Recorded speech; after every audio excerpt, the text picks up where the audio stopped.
Fractured Minds, the definitive protocol for psychiatric resurrection. The human mind is the most complex biological machine in the known universe, yet it remains terrifyingly fragile. When the neural architecture collapses under the weight of trauma or chemical imbalance, the silence is deafening and the suffering invisible. We are not merely discussing sadness, we are investigating the systematic dismantling of the self. However, amidst the chaos of psychosis and the abyss of depression, modern science has forged a path back to the light. This is an exhaustive investigation into the clinical arsenals designed to rebuild a broken psyche, beginning with the most fundamental instrument of healing: psychotherapy, talk therapy, the archaeology of the self and the reconstruction of narrative identity. To understand the primacy of psychotherapy in the treatment of mental disorders, one must first accept a profound paradox, that the intangible medium of language possesses the kinetic force required to alter physical matter. Psychotherapy, often colloquially reduced to talk therapy, is far more than a mere conversation or a venting session. It is a rigorous, scientifically validated procedure of neural excavation and architectural reconstruction. It represents the systematic exploration of the unconscious landscape, a terrain often scarred by trauma, distorted by maladaptive conditioning, and obscured by defense mechanisms. The practice stands as the cornerstone of psychiatric intervention because it addresses the ghost in the machine, the subjective, lived experience of the patient, which biological interventions alone often fail to touch. The historical genesis of this modality transports us to the gaslit consulting rooms of late 19th century Vienna, where the discipline emerged from the collision of neurology and philosophy. Before Sigmund Freud and Josef Brauer introduced the talking cure, a term actually coined by their patient, Bertha Pappenheim, famous in case studies as Anna O., mental illness was largely viewed through the lens of somatic defect or moral failing. The radical proposition that hysterical symptoms could be alleviated simply by verbalizing repressed memories was a Copernican shift in our understanding of the human animal. While modern psychotherapy has evolved far beyond the rigid, sexually charged dogmas of early psychoanalysis, the fundamental premise remains: the unarticulated accumulates. Emotions and traumas that are denied linguistic expression do not vanish, they metastasize into symptoms, neuroses, and somatic pain. In the contemporary clinical landscape, psychotherapy functions as a controlled laboratory for the psyche. The therapeutic alliance, the bond of trust established between the clinician and the patient, is not merely a supportive friendship, but a calibrated instrument of change. Research consistently demonstrates that the quality of this alliance is the single most significant predictor of treatment success, outstripping the specific techniques used. Within this holding environment, a concept introduced by pediatrician and psychoanalyst Donald Winnicott, the patient is granted permission to dismantle their ego defenses. It is a space of unconditional positive regard, where the darkest impulses, the most shameful memories, and the most terrifying anxieties can be brought into the light without fear of judgment or retribution. This process of externalization is critical. By turning internal chaos into external narrative, the patient moves from being a passive victim of their psychology to an active narrative of their life. The neuroscience supporting psychotherapy is staggering, effectively bridging the gap between the mind and the brain. We now understand that the brain is not a static organ, but a dynamic, plastic system capable of rewiring itself throughout the lifespan, a phenomenon known as neuroplasticity. Psychotherapy is in essence a mechanism for directed neuroplasticity. When a patient revisits a traumatic memory in the safety of a therapy session, they are engaging the hippocampus, memory center, and the amygdala, fear center, simultaneously. However, because they are in a safe environment, the prefrontal cortex, the rational, regulatory part of the brain, is able to down-regulate the amygdala's alarm response. Over time, through the process of reconsolidation, the memory is stored again, but stripped of its visceral, overwhelming terror. This is the biological basis of healing, the gradual decoupling of memory from hyperarousal. Long-term psychodynamic therapy has been shown to result in measurable structural changes in the brain, including increased synaptic density in areas associated with emotional regulation and self-perception. Furthermore, psychotherapy serves as an essential countermeasure to the isolation inherent in mental illness. Depression and anxiety are isolating forces. They convince the sufferer that they are uniquely broken, unlovable, and incomprehensible. The act of being heard, truly heard by a trained professional, breaks this feedback loop of isolation. The therapist acts as a mirror, reflecting the patient's thoughts back to them, but cleansed of distortion. This allows the patient to recognize their own cognitive biases. For instance, a patient suffering from depression may operate under the unconscious assumption that they are a burden to everyone around them. Through Socratic questioning and exploratory analysis, the therapist helps the patient trace the genealogy of this belief, perhaps back to a critical parent or a childhood rejection, and exposes it as a historical artifact rather than an objective truth. The modalities of psychotherapy are vast, ranging from the depth-oriented approach of psychoanalysis, which seeks to uncover unconscious conflicts, to the philosophical inquiry of existential therapy, which grapples with concepts of meaning, death, and freedom. Humanistic approaches emphasize self-actualization, while interpersonal therapy focuses on the patient's social context. Despite these differences, they all share a common objective: integration. Mental illness is often characterized by fragmentation, a split between the emotional self and irrational self, or between the past and the present. Psychotherapy seeks to integrate these fragmented parts into a cohesive whole. It is the arduous process of taking the shattered pieces of the self and fusing them with the gold of insight, much like the Japanese art of kintsugi. However, the efficacy of psychotherapy is not without its limitations and controversies. It is a resource-intensive intervention, requiring a significant investment of time, money, and emotional labor.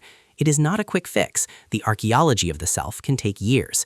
Moreover, it requires a level of cognitive function and verbal ability that may not be accessible to patients in the throes of acute psychosis or profound mania. There is also the risk of iatrogenic harm, therapy that makes the patient worse, usually resulting from an unskilled clinician or a mismatch in therapeutic style. Yet, despite these challenges, psychotherapy remains the most humane and sophisticated tool we have for addressing the complexities of the human condition. It asserts that we are not merely biological machines defined by our neurotransmitters, but narrative beings defined by our stories. By rewriting those stories, we change the trajectory of our lives. 2. Pharmacotherapy medication, the chemical revolution and the industrialization of mood. If psychotherapy is the software update for the human mind, pharmacotherapy is the hardware repair. It represents the triumph of the biological model of psychiatry, a paradigm that views mental disorders not as spiritual crises or character flaws, but as physiological malfunctions of the brain's complex electrochemical signaling systems. The introduction of psychotropic medications in the mid-20th century stands as one of the most significant watersheds in the history of medicine, comparable to the discovery of antibiotics. It liberated millions of patients from the barbaric conditions of state asylums, replaced physical restraints with chemical stabilization, and offered the first tangible hope that severe mental illness could be managed, if not cured. To appreciate the gravity of pharmacotherapy, one must look back to the pre-drug era of psychiatry. Before the 1950s, the treatment of severe mental illness was a landscape of desperation. Clinicians, lacking effective tools, resorted to extreme measures: lobotomies that severed the connections to the prefrontal cortex, insulin shock therapy that induced comas, and hydrotherapy that involved submerging patients in ice water for hours. The asylum system was essentially warehousing the incurable. This changed overnight in 1954 with the FDA approval of chlorpromazine, Thorazine. Originally developed as a surgical anesthetic, it was found to have a profound tranquilizing effect on psychotic patients. For the first time, the voices of schizophrenia could be quieted, and the hallucinations could be dispelled. This marked the dawn of the psychopharmacological revolution. The mechanism of action for most psychiatric medications centers on the synapse, the microscopic gap between neurons where communication occurs. The brain functions through the transmission of chemical messengers called neurotransmitters. In conditions like depression, anxiety, bipolar disorder, and schizophrenia, the balance of these neurotransmitters is disrupted. Pharmacotherapy aims to restore this equilibrium. The most famous example is the monoamine hypothesis of depression, which postulates that a deficiency in serotonin, norepinephrine, or dopamine drives depressive symptoms. This led to the development of selective serotonin reuptake inhibitors, SSRIs, like fluoxetine, Prozac, in the late 1980s. These drugs work by blocking the reabsorption, reuptake of serotonin into the presynaptic neuron, thereby increasing the amount of serotonin available in the synapse to bind to receptors. The impact of SSRIs was cultural as well as clinical. They ushered in the era of cosmetic psychopharmacology, where medication was not just for the severely ill, but for the functioning neurotic. Books like Prozac Nation highlighted a society increasingly reliant on chemical buffers to manage the stresses of modern existence. However, the pharmacological arsenal extends far beyond antidepressants. Antipsychotics, both typical first generation and atypical second generation, work primarily by blocking dopamine receptors, dampening the overactivity that leads to delusions and hallucinations. Mood stabilizers, most notably lithium, remain the gold standard for bipolar disorder. Lithium is unique. It is not a synthesized compound but a basic element, a salt found in the Earth's crust. Its ability to level the manic highs and suicidal lows of bipolar disorder remains one of the great mysteries of psychopharmacology, as its exact mechanism of action is still not fully understood despite decades of use. Benzodiazepines used for anxiety operate on the GABA system, the brain's primary inhibitory neurotransmitter. They act as a brake on the central nervous system, providing rapid relief from panic and agitation.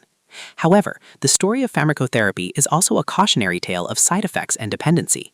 The brain is a homeostatic organ. When you introduce a chemical to alter its function, it attempts to compensate. This can lead to tolerance, withdrawal, and a host of adverse effects. Long-term use of antipsychotics can cause tardive dyskinesia, a permanent neurological disorder characterized by involuntary repetitive body movements. SSRIs can cause emotional blunting and sexual dysfunction. Benzodiazepines carry a high risk of addiction and are notoriously difficult to quit. Furthermore, the chemical imbalance theory, while a useful shorthand, is increasingly viewed as an oversimplification. We now know that medications do more than just boost neurotransmitter levels. They likely stimulate neurogenesis, the growth of new neurons, by increasing the expression of brain-derived neurotrophic factor, BDNF.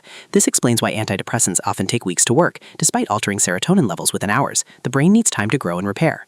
This shift in understanding moves us from a deficiency model to a plasticity model, where medication creates a fertile biological environment for the brain to heal itself, ideally in conjunction with psychotherapy.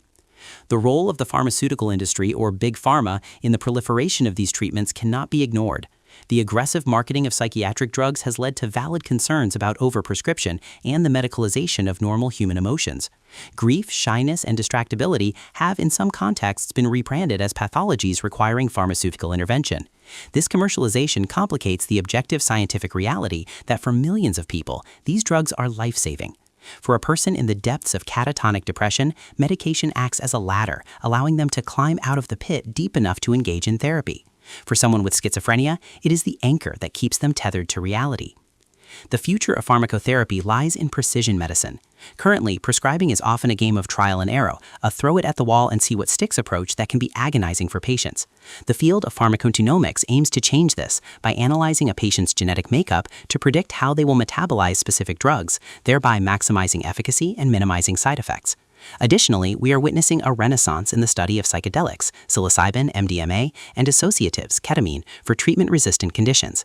These substances, long stigmatized, are showing remarkable promise in resetting neural networks and facilitating deep emotional breakthroughs. Ultimately, pharmacotherapy is a tool of immense power and complexity. It is not a cure in the absolute sense. It rarely removes the underlying vulnerability to the disorder, but it is a vital management system.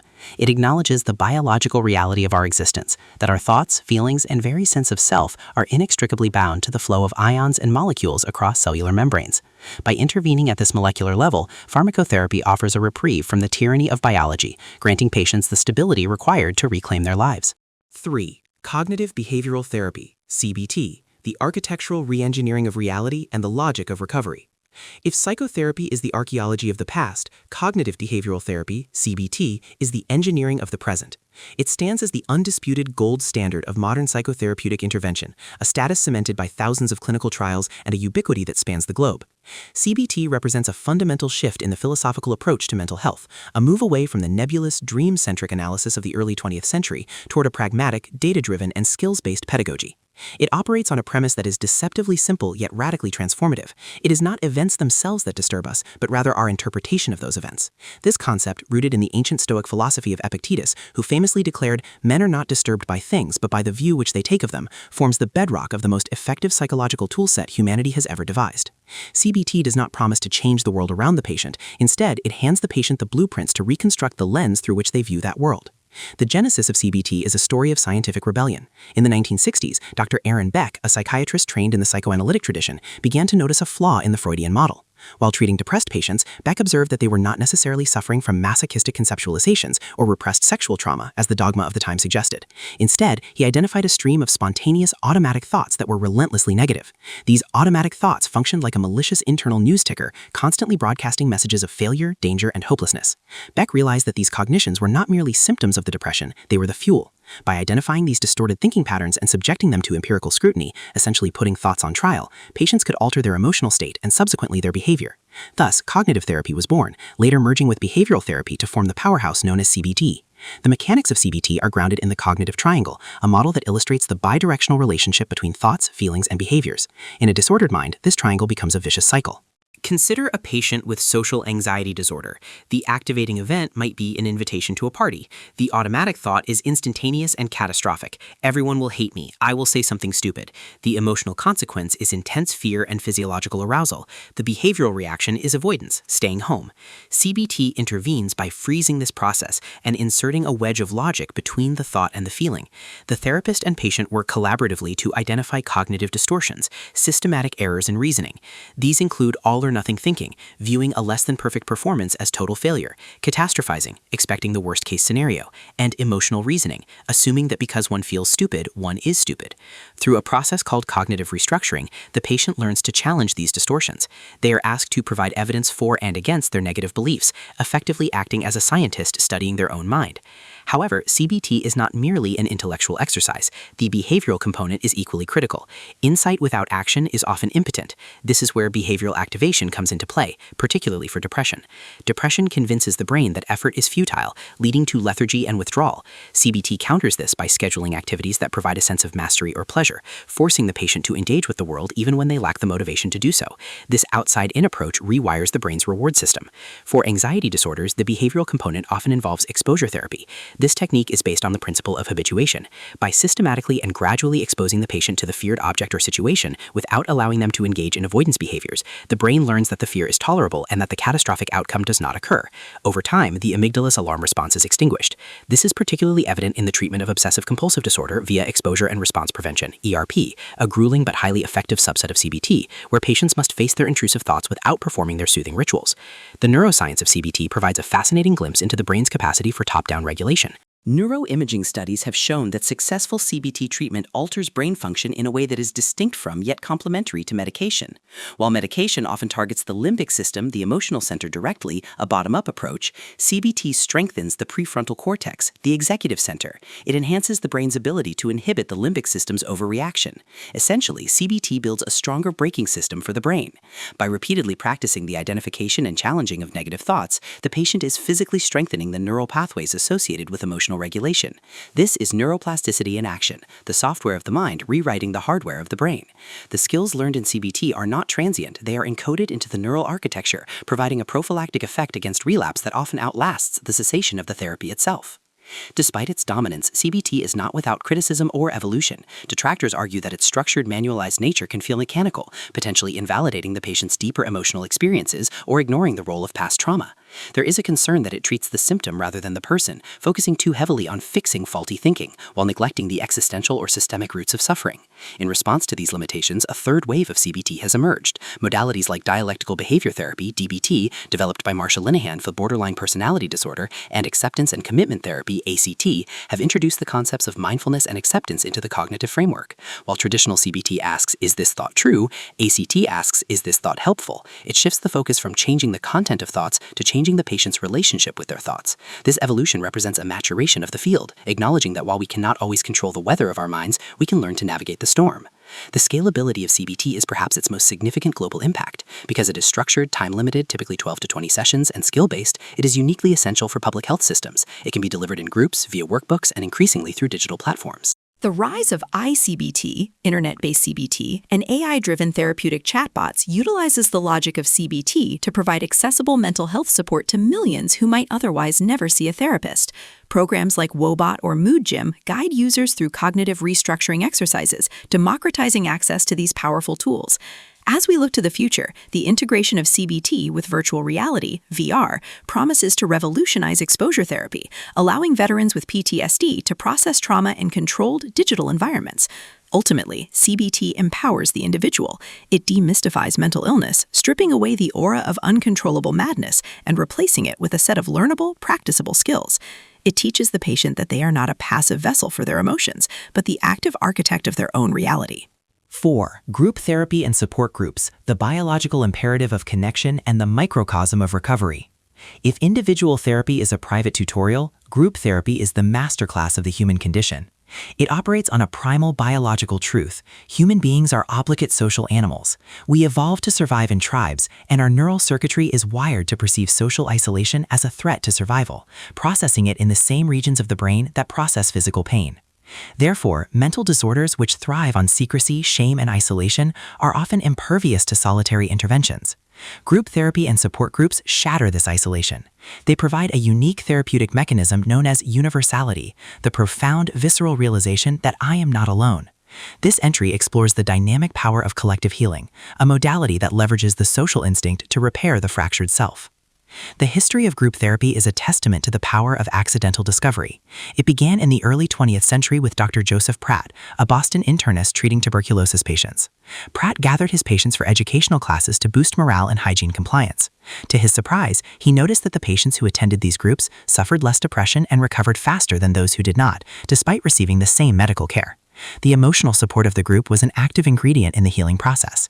This concept gained traction during World War II when the sheer volume of soldiers suffering from combat fatigue, now known as PTSD, overwhelmed the capacity for individual analysis.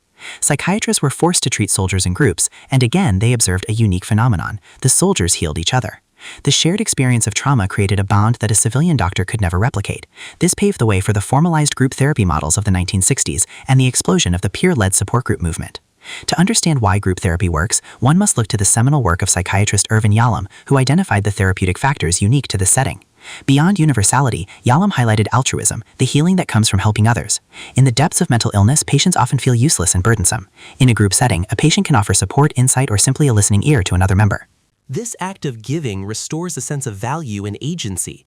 Furthermore, the group serves as a social microcosm. Over time, the way a person interacts in the group will inevitably mirror the way they interact in the outside world. The aggressive member will become confrontational, the shy member will withdraw, the people pleaser will capitulate. However, unlike the real world, the group is a lab where these behaviors can be examined in real time. The therapist and other members can provide immediate, honest feedback. When you said that, I felt pushed away, allowing the individual to see their blind spots and experiment with new ways of relating in a safe environment. The landscape of group support is bifurcated into two main categories: psychotherapy groups led by licensed clinicians and support groups or mutual aid groups led by peers.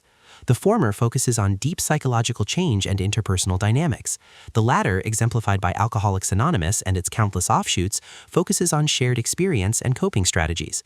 The AA model, established in 1935, revolutionized the treatment of addiction by framing recovery as a collective spiritual and social endeavor rather than a medical one.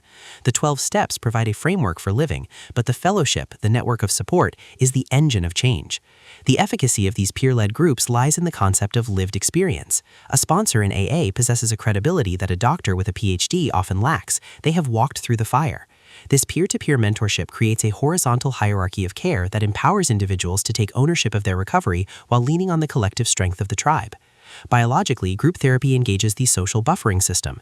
Positive social interaction stimulates the release of oxytocin, a neuropeptide that promotes bonding and reduces fear. It also dampens the activity of the HPA axis, hypothalamic pituitary adrenal axis, which controls the body's stress response.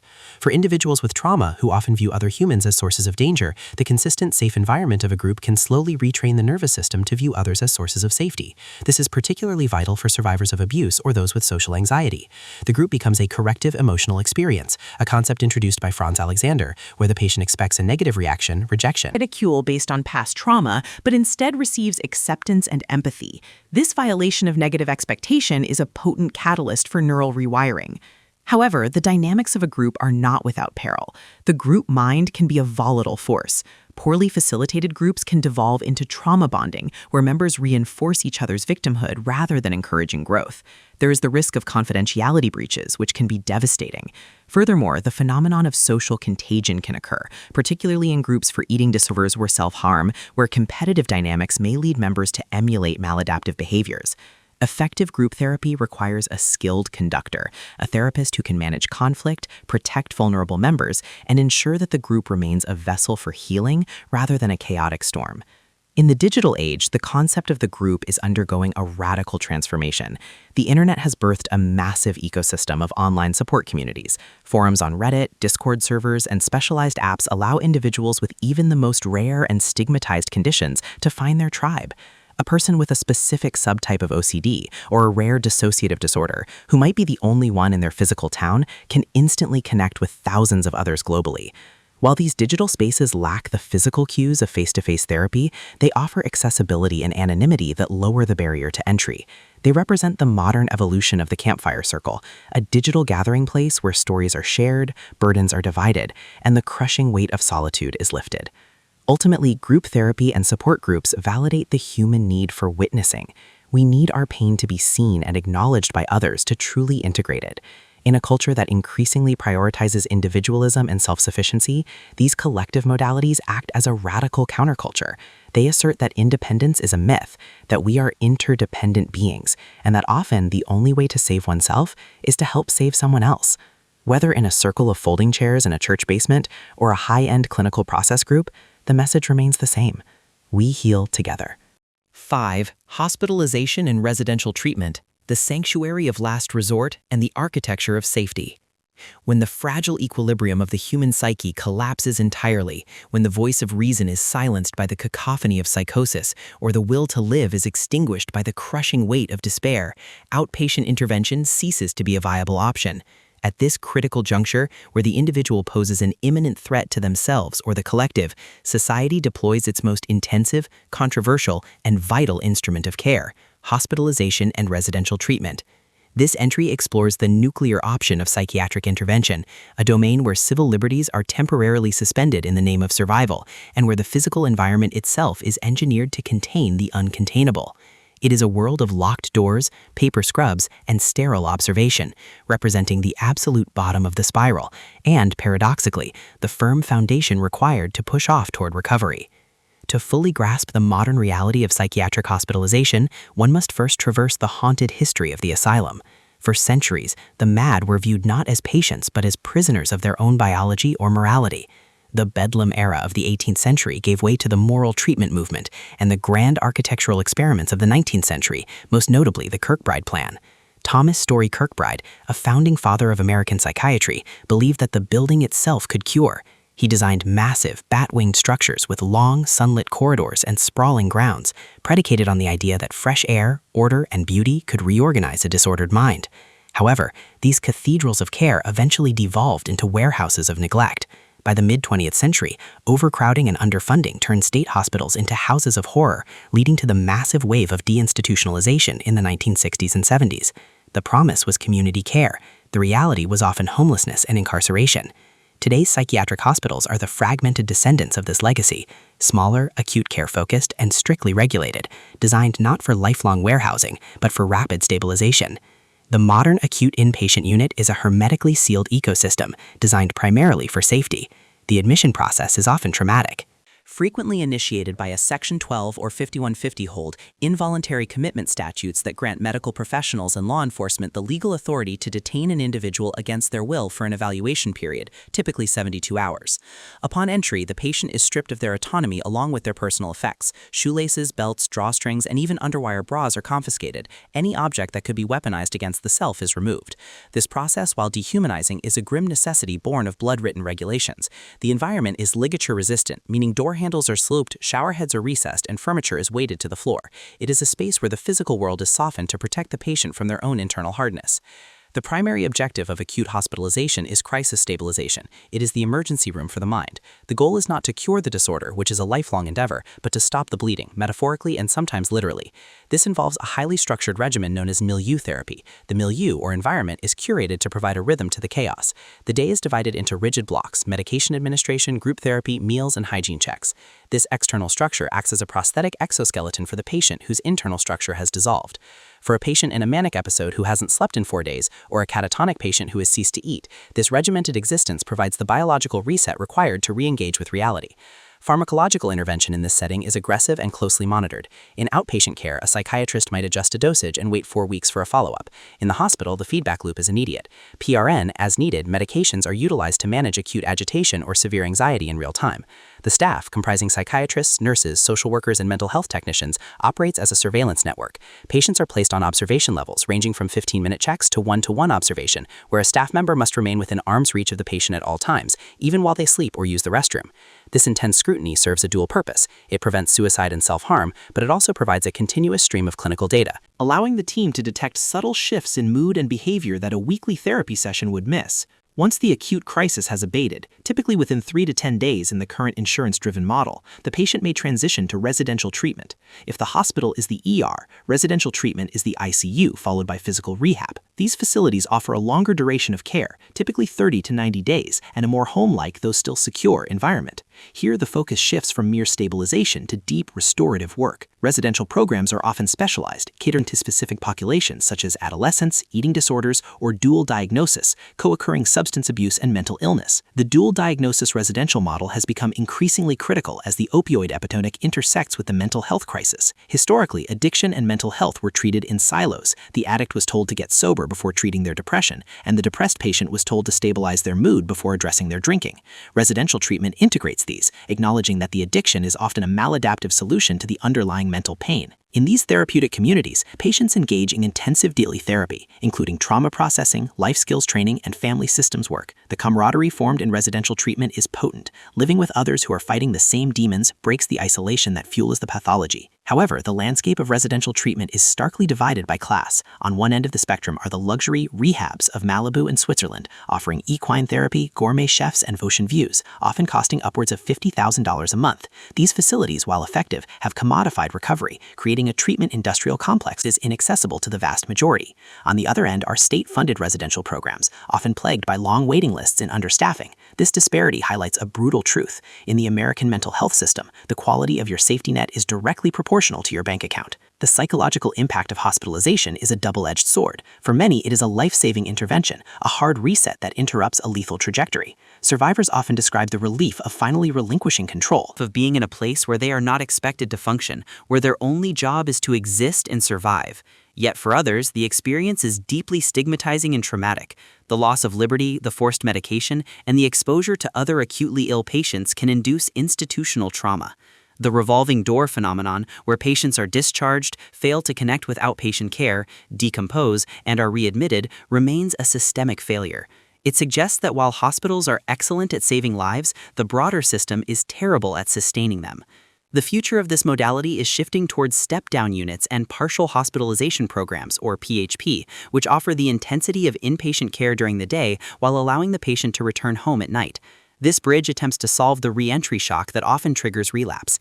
Furthermore, the rise of peer respite centers, staffed by individuals with lived experience rather than clinical professionals, offers a non-medical alternative for crisis management, focusing on connection rather than containment. Ultimately, hospitalization and residential treatment represent society's commitment to the sanctity of life, even when the individual has lost sight of it. It is a grim, imperfect, industrial-grade compassion. It acknowledges that sometimes the mind becomes so hostile a territory that the person must be physically extracted from their life to save it. It is the fortress where the siege is withstood, buying time for the other modalities, medication, therapy, time, to take hold and begin the slow work of reconstruction. Sex, mindfulness and meditation, the neuroscience of stillness and the regulation of the default mode network. If hospitalization is the external containment of chaos, mindfulness and meditation represent the internal architecture of control. Once relegated to the fringes of counterculture mysticism and spiritual esotericism, these practices have undergone a rigorous scientific secularization over the past 40 years, emerging as top-tier clinical interventions for mental health. This is not about incense, levitation, or chanting. It is about metacognition, the ability to think about thinking. It is the systematic training of attention, a cognitive gymnasium where the brain is physically rewired to disengage from the automatic maladaptive loops of anxiety and depression. By bridging the gap between ancient Eastern wisdom and modern Western neuroscience, mindfulness has provided a low-cost, high-impact tool for emotional regulation that places the power of recovery directly in the hands, or rather the mind, of the patient. The journey of meditation from the monasteries of the Himalayas to the medical clinics of Massachusetts is largely attributed to one man, Dr. Jon Kabat-Zinn. In 1979, at the University of Massachusetts Medical Center, Kabat-Zinn developed mindfulness-based stress reduction, or MBSR. His genius lay in stripping the Buddhist practices of vipassana, or insight meditation, of their religious dogma while retaining their psychological mechanics. He defined mindfulness simply as paying attention in a particular way, on purpose in the present moment and non-judgmentally. This operational definition allowed mindfulness to withstand the scrutiny of the scientific method. Early studies showed that patients with chronic pain and stress-related disorders experience significant symptom reduction, not by changing their pain, but by changing their relationship to it. This launched a tidal wave of research that has since integrated mindfulness into the core of psychiatric treatment, birthing modalities like mindfulness-based cognitive therapy, or MBCT, and dialectical behavior therapy, or DBT. To understand why mindfulness works, one must understand the default mode network, or DMN. The DMN is a network of interacting brain regions that is active when a person is not focused on the outside world. It is the seat of the narrative self, the voice in your head that ruminates on the past, worries about the future, and constructs your identity. In individuals with depression and anxiety, the DMN is hyperactive. It is a runaway train of negative self-referential thought. Why did I say that? What if I fail? I am not good enough. This is the monkey mind. Neuroimaging studies using fMRI have conclusively demonstrated that experienced meditators have reduced activity in the DMN. Meditation acts as a brake on this network. When a patient focuses on their breath, they are essentially deactivating the DMN and activating the task-positive network, TPN, the part of the brain used for focus and sensory processing. You cannot be lost in a story about the past and fully present with the sensation of breathing at the same time. The brain can only toggle one switch at a time. The physiological impact of this practice is profound. Chronic mental illness keeps the body in a state of sympathetic arousal, the fight or flight response, flooding the system with cortisol and adrenaline. This toxic bath degrades neurons and shrinks the hippocampus. Mindfulness engages the parasympathetic nervous system, the rest and digest mode, via the stimulation of the vagus nerve. This lowers heart rate, reduces blood pressure, and drops cortisol levels. But the changes go deeper than temporary relaxation. We are talking about structural neuroplasticity.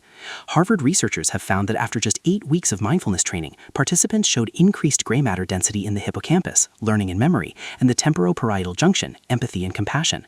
Conversely, the amygdala, the brain's fear center, which is often enlarged in trauma survivors, actually shrank in volume. The brain of a meditator is physically different from the brain of a non-meditator. It is structurally fortified against stress. The core skill developed in mindfulness is decentering, or reperceiving. In a depressive state, a person is fused with their thoughts. They think, I am a failure, and they believe it as an objective fact. Mindfulness introduces a gap between the thinker and the thought. The patient learns to observe the thought, I am having the thought that I am a failure, as a mental event, passing like a cloud across the sky of the mind. This subtle linguistic shift is revolutionary. It strips the thought of its emotional charge.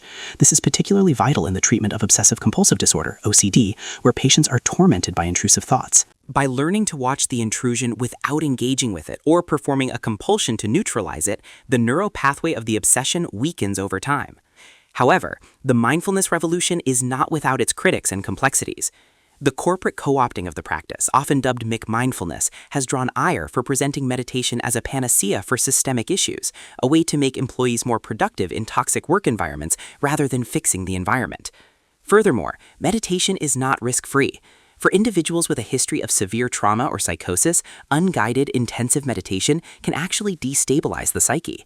The act of turning inward can bring repressed traumas to the surface with overwhelming force, leading to a phenomenon known as the dark night of the soul, or meditation-induced anxiety. This underscores the importance of trauma-informed mindfulness, where the practice is titrated and modified, e.g., keeping eyes open, focusing on external sounds rather than internal sensations, to ensure safety. Culturally, we have seen an explosion of accessibility through the appification of mental health. Platforms like Headspace, Calm, and Insight Timer have democratized these tools, placing a Zen master in the pocket of millions. While these tools lack the depth of a clinical MBSR course, they serve as a critical entry point, normalizing the idea that mental hygiene requires daily practice, just like dental hygiene. By training the mind to return again and again to the anchor of the present moment, the patient builds a sanctuary within themselves, an internal stillness that remains accessible even when the external world or their own biochemistry is raging with storms. It is the practice of learning to stand in the eye of the hurricane. To regard sleep merely as the cessation of waking consciousness is a catastrophic biological error. It is in fact the most metabolically active and neuroarchitecturally critical period of human existence. For the brain suffering from a mental disorder, sleep is not a luxury, it is the primary engine of repair. The concept of sleep hygiene, a term that often evokes mundane lists of avoiding caffeine or buying blackout curtains, is actually the clinical application of chronobiology, the science of biological rhythms. It is the rigorous defense of the brain's recovery systems against the onslaught of the modern 24/7 illuminated world. When we investigate the pathophysiology of almost every major psychiatric condition, from bipolar disorder to major depressive disorder and schizophrenia, we find that sleep disruption is not merely a symptom, it is often a precipitating cause and a perpetuating factor. Therefore, the enforcement of consistent sleep hygiene is arguably the most potent non-pharmacological intervention available to psychiatry, serving as the biological bedrock upon which all other therapies rest. The science of why sleep is non-negotiable for mental health underwent a revolutionary paradigm shift in 2012 with the discovery of the glymphatic system by Danish neuroscientist Maaken Nedergaard. For centuries, anatomy textbooks taught that the brain was the only organ in the body lacking a lymphatic system to clear out cellular waste. Nedergaard discovered that this was false. During deep, slow-wave sleep and REM stage 3, the brain's glial cells physically shrink by up to 60%. This contraction opens up channels that allow cerebrospinal fluid to wash through the brain tissue, effectively flushing out neurotoxic waste products like beta-amyloid and tau proteins, which are metabolic byproducts of neural activity. This is the brain taking out the trash. When sleep is fragmented or truncated, this power wash is interrupted. The accumulation of metabolic waste leads to inflammation and synaptic sludge, resulting in the cognitive fog, emotional lability, and executive dysfunction that characterize mental illness. Thus, sleep hygiene is the protocol for ensuring this waste clearance system functions. Furthermore, sleep is the domain of emotional processing, specifically during REM, rapid eye movement sleep. During this phase, The brain creates a unique neurochemical environment. The stress neurochemical norepinephrine is completely shut off, while the emotional and memory centers, the amygdala and hippocampus, remain highly active. This allows the brain to reprocess difficult or traumatic memories from the day in a safe, low-stress environment. It is essentially nocturnal therapy. When a person is sleep-deprived, they miss out on this emotional recalibration. Consequently, the amygdala remains hyperreactive, up to 60% more reactive to negative stimuli, according to studies from UC Berkeley. This biological reality explains why a sleep-deprived individual is brittle, anxious, and prone to catastrophic thinking. For patients with post-traumatic stress disorder, PTSD, the mechanism is often broken. They experience REM fragmentation, where the norepinephrine does not shut off, turning dreams into nightmares and preventing the integration of trauma. The implementation of sleep hygiene is a war against the modern environment, specifically against the corruption of the circadian rhythm. The human brain is governed by the suprachiasmatic nucleus, SCN, a tiny region in the hypothalamus that acts as the master clock. The SCN is calibrated primarily by light. For 99.9% of human history, the only light available at night was the moon or a fire, neither of which emits the blue spectrum light that suppresses melatonin, the hormone of darkness. The invention of the LED screen has created a state of eternal noon for the modern brain. When a patient scrolls through social media at 11 p.m., the blue photons hitting the retina send a signal to the SCN that it is daytime. The pineal gland halts melatonin production and the body remains in a state of alert. Sleep hygiene, therefore, involves the strict digital sunset, the cessation of blue light exposure 2 hours before bed, to align the internal biological clock with the external solar day. This is not a lifestyle preference, it is endocrinological management. In the context of bipolar disorder, sleep hygiene becomes a matter of life and death. The circadian system in bipolar patients is notoriously fragile. A disruption of just 1 or 2 nights of sleep, perhaps caused by travel or a late-night project, can act as a manic switch, propelling the patient into a full-blown manic or hypomanic episode.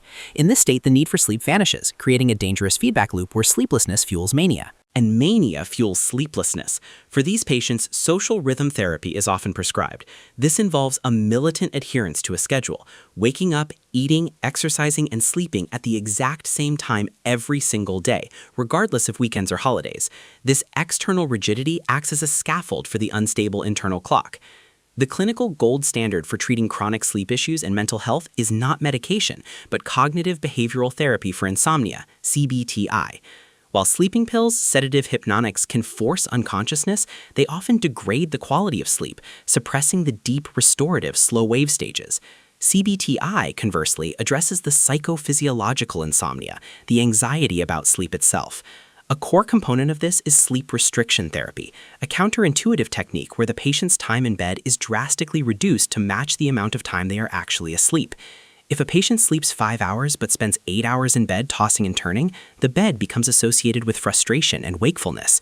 By restricting time in bed to 5 hours, the therapist builds sleep pressure, leading to consolidated, high-efficiency sleep.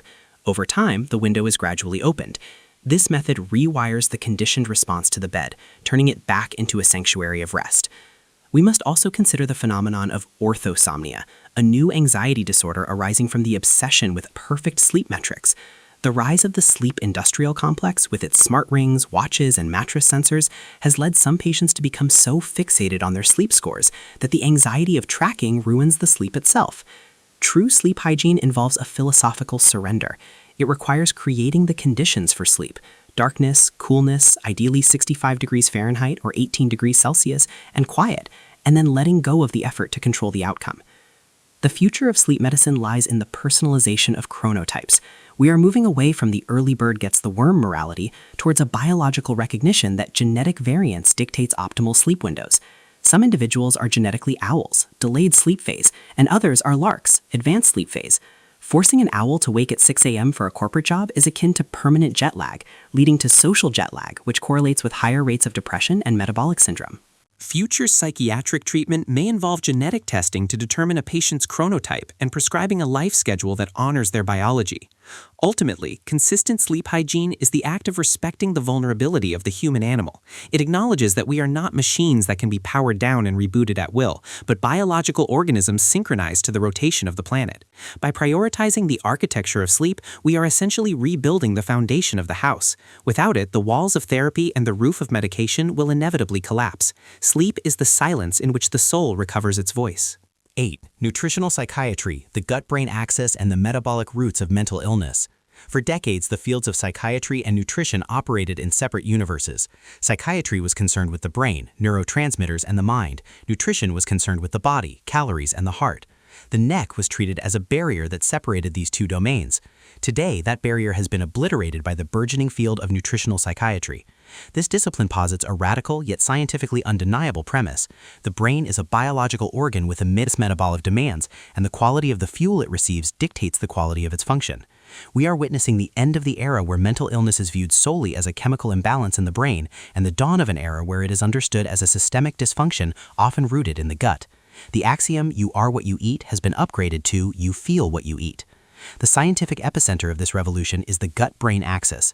This is the bidirectional communication highway linking the central nervous system, the brain and spinal cord, with the enteric nervous system, the mesh-like network of neurons governing the function of the gastrointestinal tract. The enteric nervous system is so complex it is often called the second brain. These two brains communicate via the vagus nerve, a massive cranial nerve that wanders from the brainstem to the abdomen. But the real power players in this system are the trillions of bacteria residing in the colon, the microbiome. These microbes are not passive hitchhikers, they are chemical factories. Astonishingly, approximately 90 to 95% of the body's serotonin, the neurotransmitter targeted by antidepressants like Prozac, is produced not in the brain but in the gut, modulated by these bacteria. They also produce dopamine, GABA, and short-chain fatty acids like butyrate, which protect the blood-brain barrier. When the microbiome is decimated by a diet of processed foods, sugar, and antibiotics, the production of these critical neurochemicals falter. The most compelling mechanism linking diet to mental illness is inflammation.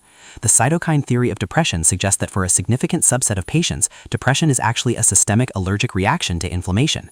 When we consume the standard American diet, SAD, high in refined sugars, trans fats, And ultra-processed additives, the gut lining becomes permeable, a condition colloquially known as leaky gut. Endotoxins from bacteria escape the gut and enter the bloodstream, triggering an immune response. The body releases pro-inflammatory cytokines, which travel to the brain and cross the blood-brain barrier. Once in the brain, these cytokines activate microglia, the brain's immune cells, which then shut down the production of serotonin and dopamine and initiate sickness behavior, lethargy, social withdrawal, and loss of appetite. In an evolutionary context, sickness behavior kept a tribe member in the cave to heal from infection. In the modern context, chronic inflammation creates permanent sickness behavior, which we diagnose as major depressive disorder. The evidence supporting nutritional psychiatry is no longer merely anecdotal. The landmark SMILES trial, supporting the modification of lifestyle in lowered emotional states, conducted by Professor Felice Jacka in 2017, was the first randomized controlled trial to test whether dietary improvement could treat clinical depression. The results were staggering. The group that switched to a modified Mediterranean diet, rich in vegetables, fruits, legumes, nuts, olive oil, and fatty fish, showed a remission rate of 32%, compared to only 8% in the social support control group. This demonstrated that food is medicine, not in a metaphorical sense, but in a literal statistical sense. The specific nutrients involved act as building blocks for the brain.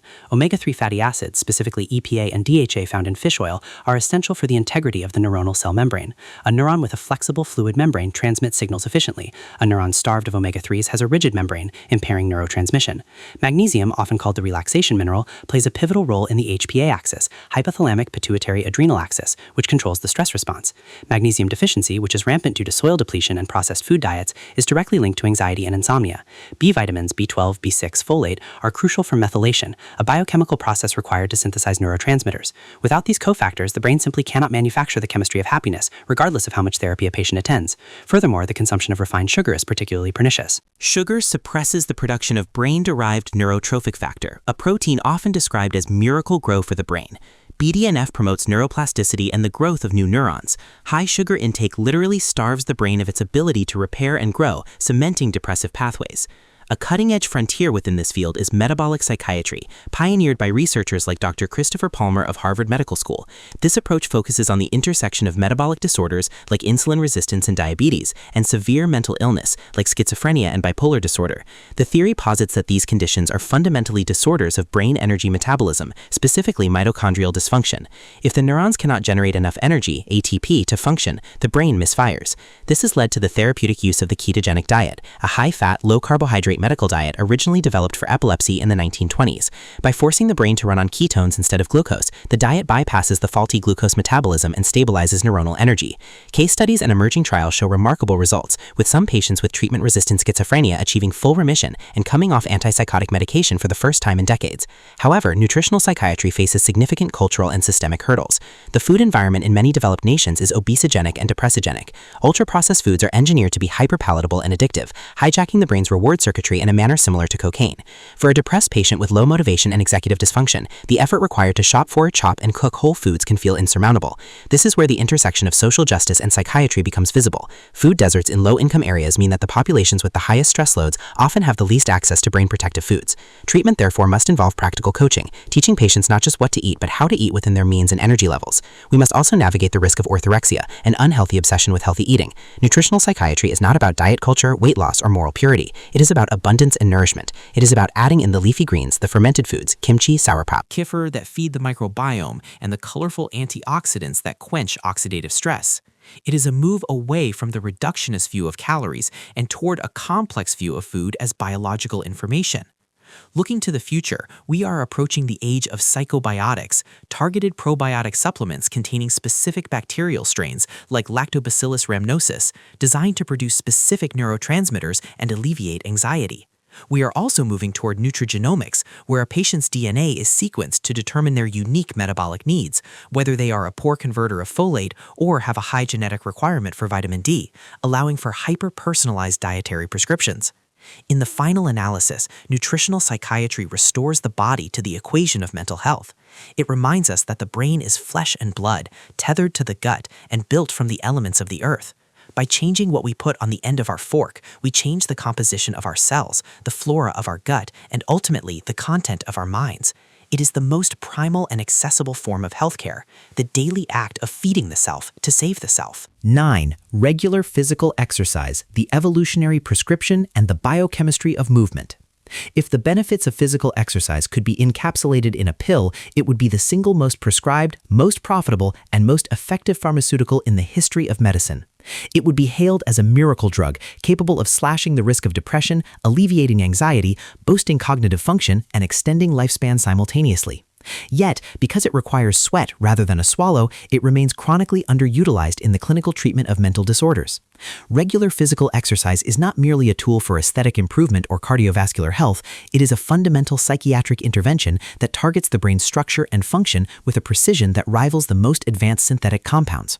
To understand the necessity of exercise for mental health, we must view the human organism through the lens of evolutionary biology. For 2 million years, human survival was predicated on movement. We are persistent hunters, evolved to run, climb, carry, and traverse vast distances. Our neurobiology was forged in the fires of physical exertion.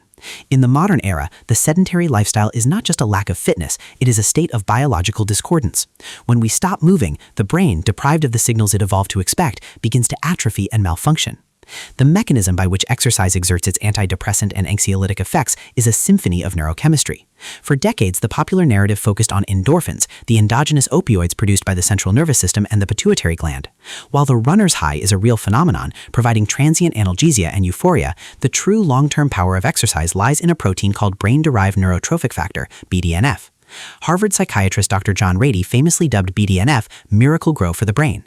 In conditions like major depressive disorder and chronic stress, the hippocampus, the region of the brain responsible for memory and emotional context, physically shrinks, neurons wither, and synaptic connections are pruned. BDNF halts this destruction. It promotes neurogenesis, the birth of new neurons, and strengthens the synaptic connections between existing ones. When a patient engages in sustained aerobic activity, their brain is flooded with BDNF. They are literally growing a bigger, more resilient brain. This structural fortification makes the mind less susceptible to the corrosive effects of cortisol, the stress hormone.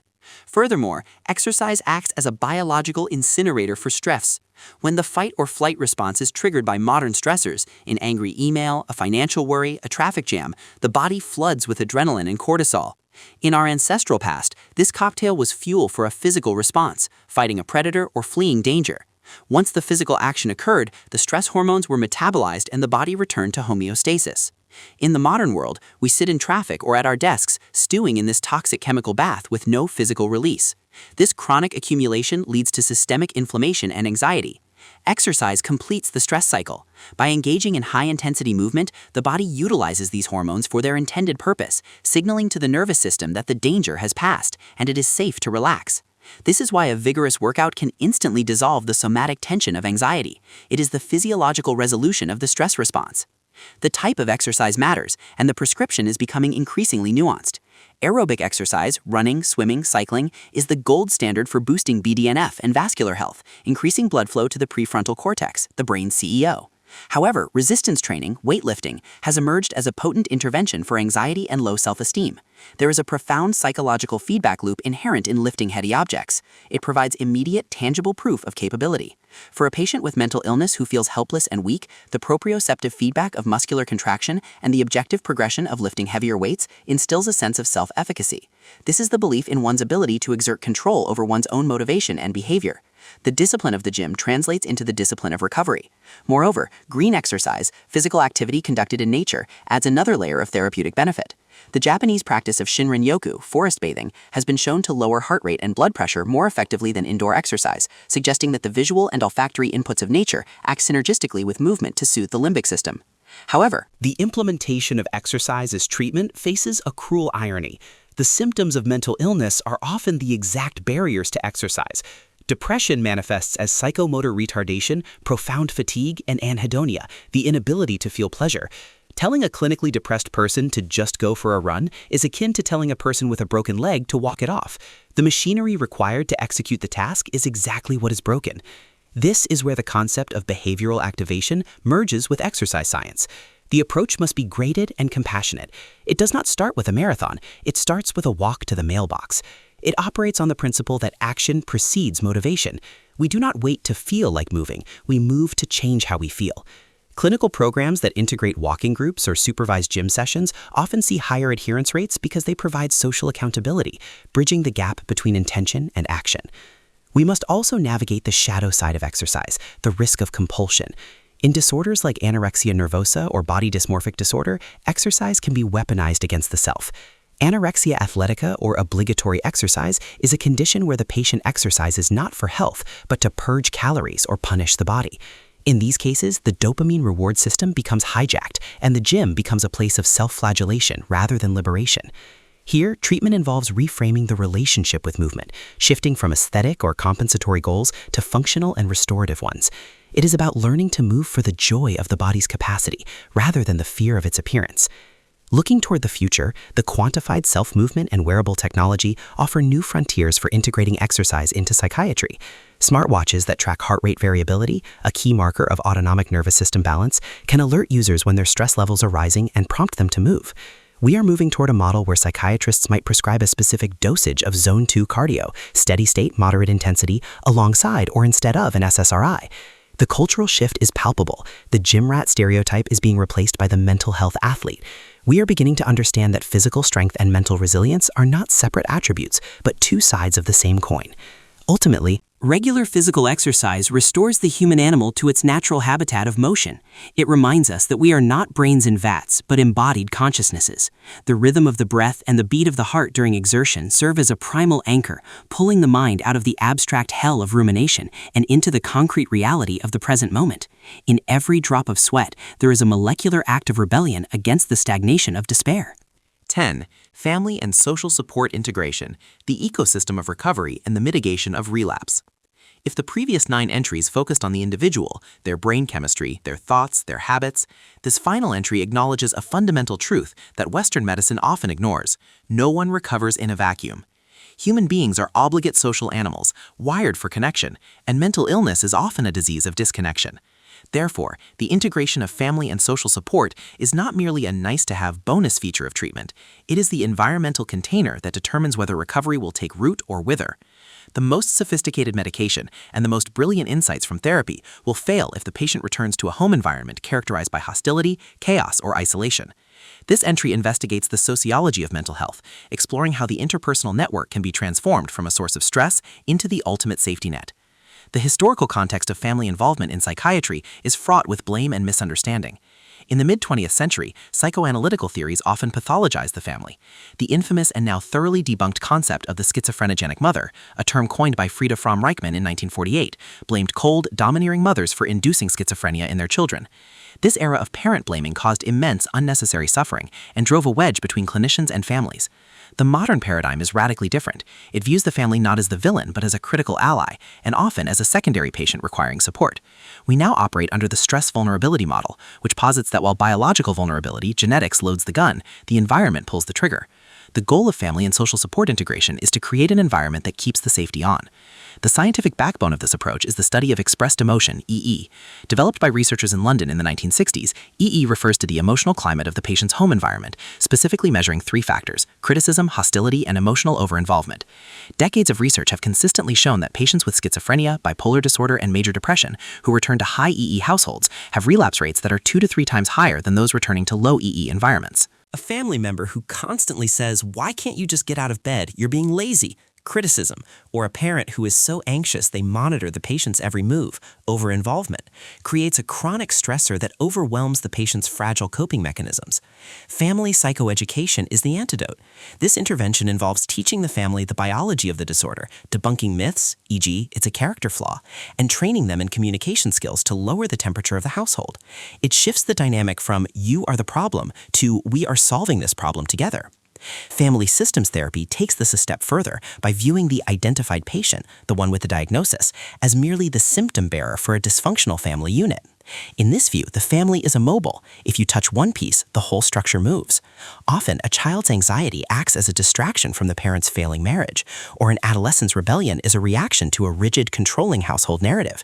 Treatment involves bringing the entire clan into the room to map out these hidden dynamics, untangle enmeshed boundaries, and establish healthier patterns of interaction. It is about metabolizing the generational trauma that often runs through families like a dark vein of ore. By healing the system, you liberate the individual.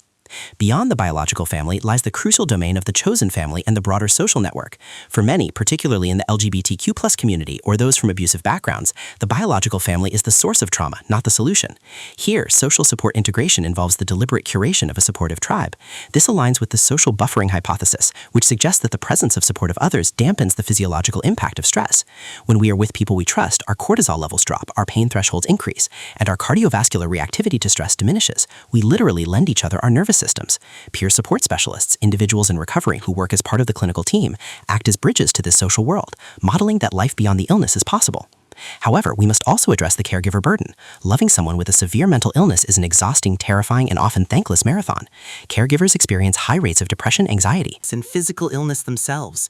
They live in a state of chronic vigilance, waiting for the other shoe to drop, the next manic episode, the next suicide attempt, the next police call. Effective support integration must include support for the supporters. Organizations like NAMI, National Alliance on Mental Illness, provide family-to-family classes where caregivers can share their grief, guilt, and frustration in a non-judgmental space. Preventing caregiver burnout is essential because if the caregiver collapses, the patient often falls with them. The cultural landscape of social support is currently facing a crisis, the epidemic of loneliness.